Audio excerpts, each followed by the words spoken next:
At Pebble Beach in August, Lamborghini unveiled the updated Urus, showcasing the Performante as the more potent variant.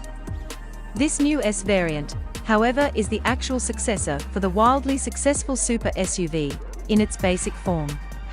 Sant'Agata Bolognese will debut the sale of their LM002 spiritual descendant, in 2 flavors. The Urus S gets the same upgraded twin-turbo 4.0-liter V8 engine, making a devilish 666 horsepower and 850 Nm of torque. However, it lacks the performance weight loss of 47 kilograms, or 104 pounds, so it'll be slower. Indeed, Lamborghini says the Performante takes 3.3 seconds to reach 62 miles per hour, or 100 kilometers per hour, whereas the S needs an additional 0.2 of a second. The top speed remains unchanged, at 190 miles per hour, or 305 kilometers per hour.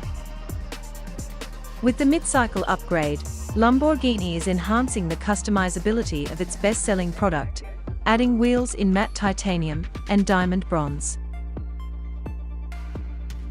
Thanks for watching, and leave your comments below.